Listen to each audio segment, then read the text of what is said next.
few snow flurries out there this morning. We're kind of hoping that Erie would break that record, but I don't think they're going to get there. It is 11 minutes past the hour of 8 o'clock, and on this Thursday morning, we go from tools to build a house to keeping your house in order, and we're going to learn about that with the visit from our friends at the Gordon B. Garrett Funeral Home. Hi, guys. How are you? Good. How are you doing? Good. Let's introduce yourselves, please. My name's Jayla Pertz. I'm from the Garrett Funeral Home. Joe Anderson, also with the Garrett Funeral Home. Guys, good morning. Welcome to the program. You have an event coming up. Yes, we're here today to get awareness out for our discussion we're having next Thursday. Joe worked hard on that. Yeah. That's why he's... Jayla did all the work there. I think the saying goes, two certainties in life, death and taxes. Yeah. So tax day was Tuesday. Next Thursday, we're going to discuss putting my house in order, just discussing all the things, questions people have. We're going to have it's going to be 6 o'clock at the Town Square building. It's going to be a second floor, and we'll have a brief presentation just about value of a service. And then hopefully it'll just be question answer. People can bring questions they've had that they don't want to, they don't feel comfortable coming to the funeral home and talking about that. So just in an open forum discussion, everybody can get a chance to. Is that the main issue when it comes to this thing? It's just people don't want to talk about death. I mean, is that where it kind of starts? I mean, I mean, death is very taboo in our society still in America, but it's something that family members need to talk about at some point, whether you feel comfortable or not. We try to help with that. So, is it? Are you surprised to see so many folks that maybe aren't prepared or haven't had this discussion? Yeah, I think there a lot of times people come in and you think, well, we've probably have that all taken care of. We probably have talked to them, and we haven't. And then it's definitely noticeable those that have come in and they've taken care of things. They've got their house in order. They've gotten sat down with us or anybody, a different funeral home, and kind of gone over what they want, steps. It makes it easier for the families at the time of a loss.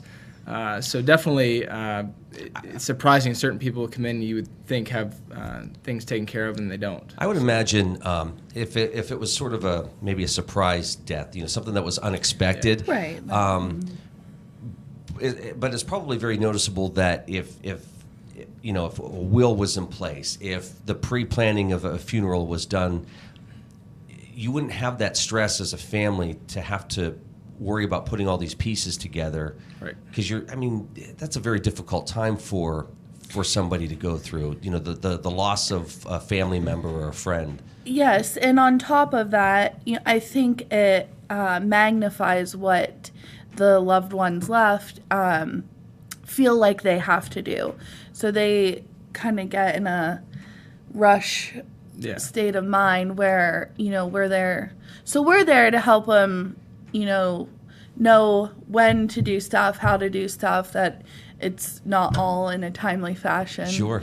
And I guess any age you could start this process? Yes, yeah. And that's another, not only are we, trying to help those to put their own house in order, but maybe adults that have parents that are getting to, an age where they need to get assistance or go in a home or just talk about it, things that their children might be in charge of their affairs in the future, and they can come and get the questions into us that they have, too. Yeah.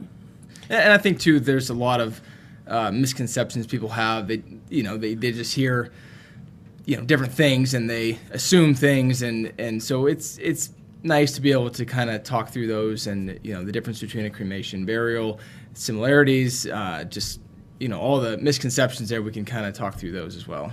So kind of maybe walk through that process.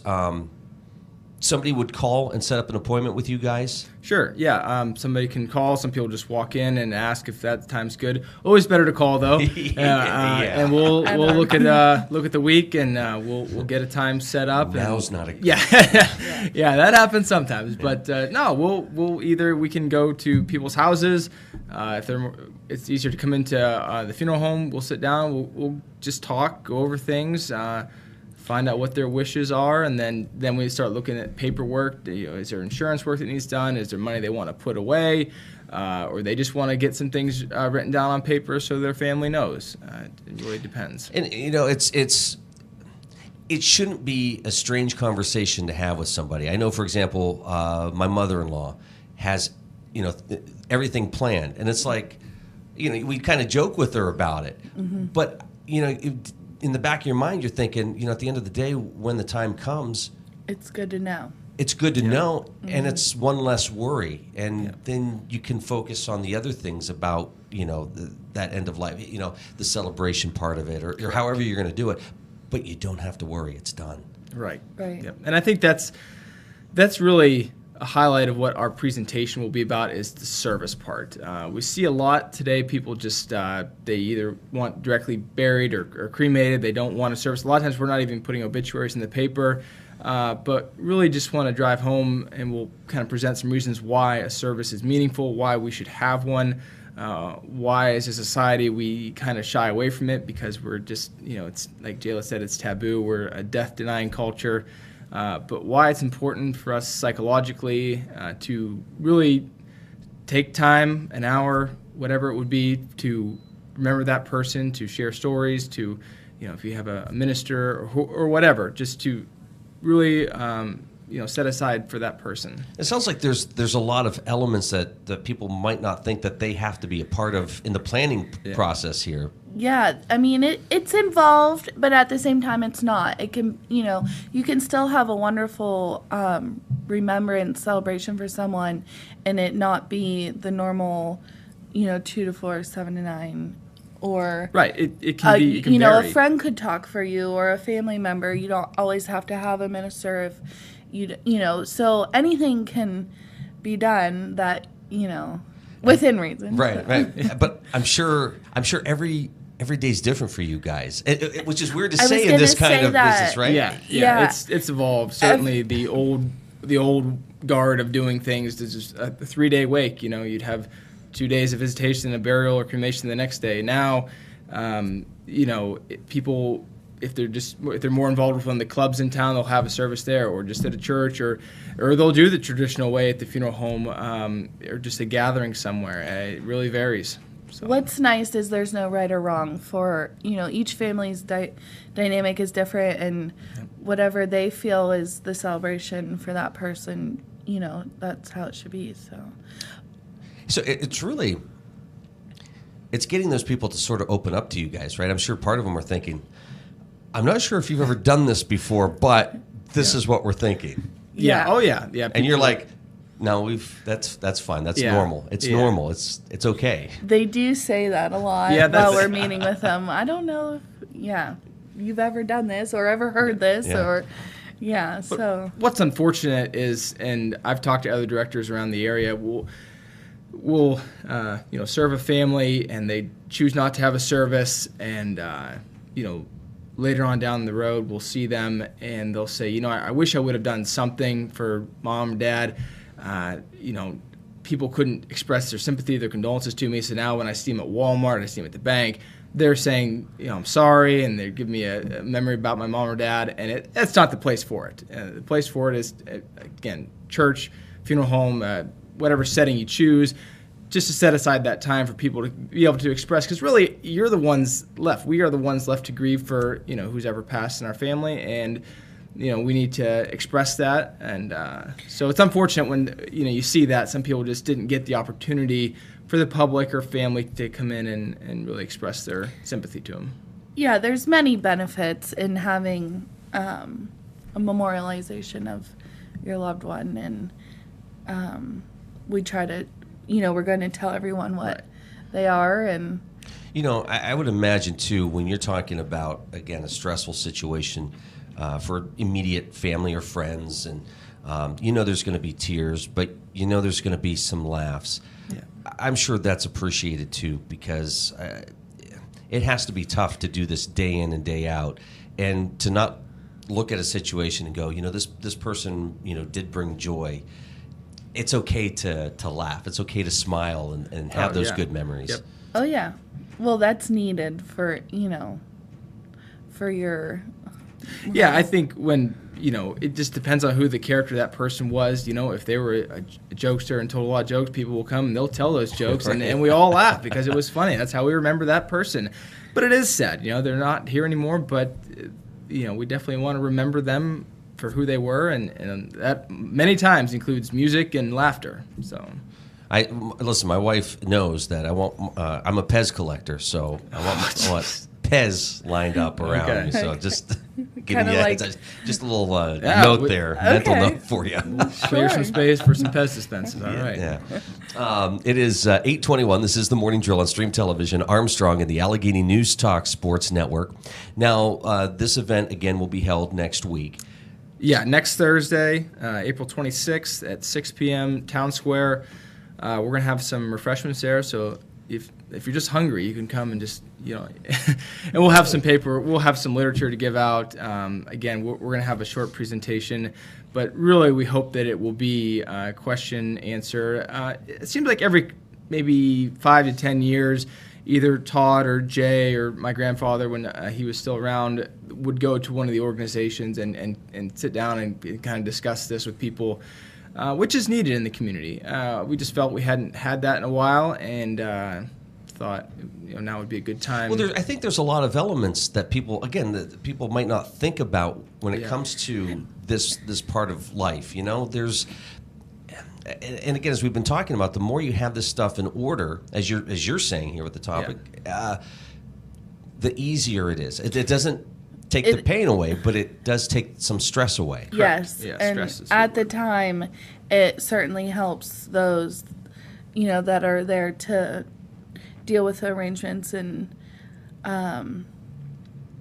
formalities of everything. But you can see the difference when we meet with people. Every time we have a family come in that has something prearranged or just maybe not everything done, but quite a bit of done, they say, I'm so glad we have this done now. I don't know what I would do if I had to do all this right now. It's too much going through my head. And I think everybody's been there. We've all experienced a loss, and it's just, if you have one less thing to worry about, if you have one less thing on your mind, that makes it all the more easier, and you can just focus on your family and that time. Yeah, it makes it a little less stressful for you, when your stress level's pretty high. Yeah, absolutely. So the presentation part of it next week, what are some of the topics you might hit upon? Well, I think there's some common themes. There's service, which we've kind of discussed already, why we feel that's important. And then just the main, I guess, things we've been seeing over the last few years as far as difference in cremation and burial, and then finances that go with that, things we've been seeing with insurance, putting money away, just going over the Social Security benefits that are given for veterans, just a little bit of everything to hit on to try to answer some questions that I think most people would have. And we kind of talked about it before you guys came on the air, though.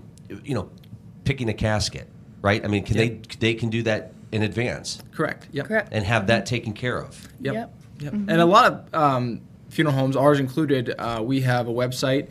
People can go on there. They can look at our merchandise. They can fill out a prearrangement form if they want to. It gets submitted to us, and then I usually just correspond to email. Do you want to sit down and talk about this, or do you just want to get it put down and I know it's there? And so really technology helps with that a lot. But, it really is best to face-to-face sit down and talk about it. and again, this, I know, but you can find certain things, right, to kind of take the seriousness out of the moment. But I've been in situations where, somebody's picking the casket. Mm-hmm. And it's interesting to hear those conversations, because sometimes you have somebody who's like, I want something really nice, I want blah, blah, blah. And then you have somebody who's like, it doesn't matter, as long as it's, something that is comfortable. It's funny to hear. Oh, yeah, everyone thinks differently about it, so we hear it all. But there's people that drive Cadillacs, and there's people that drive the most basic car you can find, and it's the same when they come look at our stuff. They look at our options, and they say, no, I want something nice. I want a nice wood casket. That's what, and the other people, nope, just whatever it requires, whatever the basic, requirement, and that's fine. Whatever your preference is. So, but again, these are all items that are going to be discussed. And if you have this stuff kind of thought out in advance, it makes it a lot easier. Yes. And I think a lot, too, just some misnomers. I think people that choose cremation, which cremation is definitely the more choice. The last few years we've seen a rise in the cremation rate. Some people think that, well, if that's what you choose, that's the only thing you can have. You can't have a regular service with a visitation, and that's not true. We can do anything with cremation that we do with a burial. It's just the final disposition is different, whether you're cremated or whether you're buried. So I think things like that, just to try to clarify those, I think a lot of, like I said, misnomers that people have. So and again, at the event next week, folks will be able to ask these types please of questions. Bring your questions, whatever you have. Yeah, we would like it to be a back and forth discussion, interactive. Not so much us teaching right. the if audience. they bring their questions. So, because you're going to have the questions and we're just there to answer them, and you don't have to feel shy about asking because other people in the room might have that same question. Sure. Yep. And insurance can be confusing sometimes, so, and each company is different. Not every situation is the same, or unfortunately. If they're doing estate planning, and it really needs to be. Look, you need to really go to an attorney and get this in order first because you have so many assets and you have things that need taken care of. That's really for an attorney. So I hope that if nothing else, people would take away, hey, I really do need to go sit down with an estate attorney and get some things figured out, so that's all taken care of. But it probably is easy for them, too, to go to your attorney and, as you're getting things set up, say, oh, by the way, this is already done. We've already planned everything. Yes, they would appreciate that, I'm sure. Yes. So I can imagine there's a lot of questions with that folks could attend next week and ask. Yes, absolutely. We can, I won't try to act like an attorney, but I will give my, what we see and how we talk to the local attorney's offices here. And definitely, again, the theme would be the more prepared you are, the easier it's going to be, so that's our hope. Yeah. So again, let's recap when, where, the time. Putting my house in order. Putting my house in order. We are Thursday, April 26th, 6 p.m., Town Square building. We'll have some refreshments there. Please bring your questions and be ready for a discussion. And if folks have any, maybe they're watching now and they think, oh my gosh, I do have a question now, but maybe I need to get on this right now. How can they get a hold of you? And again, probably the best thing to do is to schedule an appointment. Yeah. Just give us a call, 827-2631, and we can get you in for an appointment.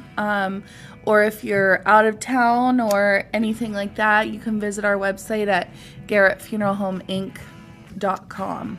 Yep. So. And we have an email listed on there, garrettsfuneralhome@gmail.com. You can email.